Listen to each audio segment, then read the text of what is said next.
വിമാനത്തിൽ കയറി പെടുക്കാനോ? ഇവിടെന്നായിരുന്ന എന്തുവാടാ? എനിക്ക് ദുബായി പോവണ്ടായേ. മുതുകാള കൊറേ നേരം ഇവൻ കിണുകിണാന്ന് പറഞ്ഞോണ്ടിരിക്കുന്നു. നാട് മുഴുവൻ കടം വരുത്തി വെച്ചില്ലേ? പോരാത്തന്നെ എവിടെയാ കിടക്കണ ഒരു തുമ്പിനി പൂമ്പാറ്റനെ വീട്ടിലോട്ട് വിളിച്ചോണ്ട് വരികയും ചെയ്തു. ഇത് നിങ്ങളെ രണ്ടും ഞാൻ നോക്കണം. പോടാ ഗൾഫിലേക്ക്. കണ്ടാടി അമ്മ പറയണോ, നീ വല്ല പണിക്കും പോണം. നിന്നാലും വലിയ പണിയാ. നമുക്ക് എന്ത് കിട്ടാനാ? നീ പോവാൻ നോക്കും. അമ്മ മനസ്സാക്ഷി ഉണ്ടോ അമ്മ? നമ്മളിപ്പോ കയറി കണ്ട സിനിമയില് കണ്ടോ ഗൾഫ് നാട്ടിൽ പോയി കിടന്ന് കഷ്ടപ്പെടുന്നമ്മ.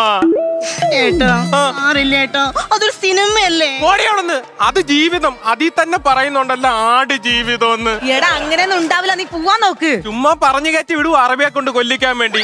അത്രയും സുന്ദരനായ പൃഥ്വിരാജ് തന്നെ കണ്ടായിരുന്നോ? മുടിയൊക്കെ വളർത്തിയ ഒരു കോനാമ്പീച്ചി ലുക്ക്. അപ്പൊ ഞാൻ പോയി കഴിഞ്ഞാൽ എന്റെ കോലം എന്തോ? കോലത്തിന് ഇനി എന്ത് മാറ്റം വരാനാ? അമ്മായിമ്മയുടെ സൈഡ് അല്ലേടി? ഓ എന്റെ കൊച്ചെ, നീ ഒന്ന് പോവാൻ നോക്ക്. പോയി 10 പൈസ കൊണ്ടുവരാൻ നോക്ക്. അമ്മ ഇത്ര ആർത്തി പാടില്ല അമ്മ. ആർക്കാട് ആർത്തി? അമ്മയ്ക്ക്. മക്കളെ എനിക്ക് ആർത്തിയൊന്നുമില്ല.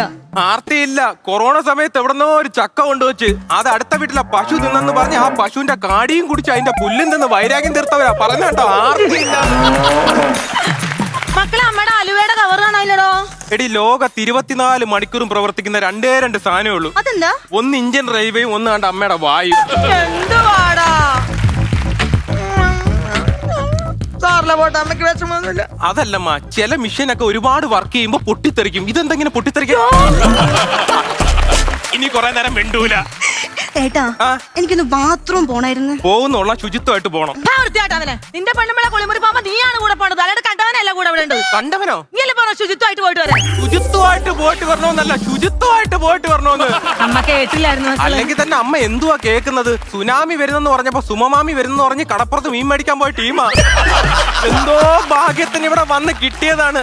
ഏട്ടാ എന്റെ ഫ്രണ്ട് സുമ പറയാണേ, ഈ ഗൾഫിൽ എവിടെ കുഴിച്ചാലും പെട്രോൾ ആണ്. അത് സത്യമാണ്. എവിടെ കുഴിച്ചാലും പെട്രോളാ. അപ്പൊ കുളിക്കാനൊക്കെ എവിടെ പെട്രോൾ? കുടിക്കാനോ പെട്രോൾ? ടോയ്ലറ്റിലോ പെട്രോൾ? ചേന്നോ നിനക്ക് അറിഞ്ഞൂടാ. ചെറുതായിട്ടൊന്ന് തളിച്ചു കൊടുത്താ മതി. കിണ്ണം മൈലേജാ. കണ്ടില്ലേ അറബികളൊക്കെ ഓടി നടന്ന് പണിയുന്നത്? ഇത് അതുകൊണ്ടാ. നമ്മള് പറഞ്ഞ വല്ലതും കേട്ടോ? ഇല്ല മക്കളെ. എന്തുവാടാ? ഭാഗ്യം. ഇല്ലെങ്കിൽ പോണ വഴി പെട്രോൾ പമ്പി വണ്ടി കയറ്റാൻ പറഞ്ഞാനെ.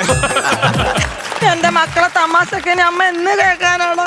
നീ പോകുമ്പോ ഞാൻ വാവിട്ട് കരയും. ഉളു അടിക്കല്ലേ. വാവിട്ട് കരയാൻ ഈ വായിക്ക് എന്നാണ് ഒരു റെസ്റ്റ് കിട്ടിയേക്കുന്നത്? ഈ ബാങ്ക് അവധി പോലെ എന്തെങ്കിലും ഒരു റെസ്റ്റ് കൊടുക്കണം കേട്ടോ ഈ വായിക്ക്. അമ്മ 1 മിനിറ്റ് റൊമാൻസ്. എടാ എനിക്ക് ഇത്തിരി താടാ. അത് പാപ്പോ അല്ല, എന്റെ പെണ്ണുമ്പോഴെ തിരിച്ചതൊന്ന് സംസാരിക്കട്ടെ. തുമ്പി എന്തായാലും ഞാൻ പോവല്ലേ. ഇനി പാല് പത്രം മീനൊന്നും വരുത്തണ്ട കേട്ടോ. ചെലവ് ചുരുക്കാലേ. അല്ലടി വിശ്വാസം ഇല്ല. അവരെയല്ലേ, എനിക്ക് നിന്നെയാണ് വിശ്വാസം ഇല്ലാത്തത്. എടി നീ ഇങ്ങനെ കിടന്ന് കരഞ്ഞാ ഞാൻ ഇങ്ങനെ പോവും. ആര് കരഞ്ഞ്? അമ്മയെ കാണിക്കാനെങ്കിലും ഒന്ന് കരയടി.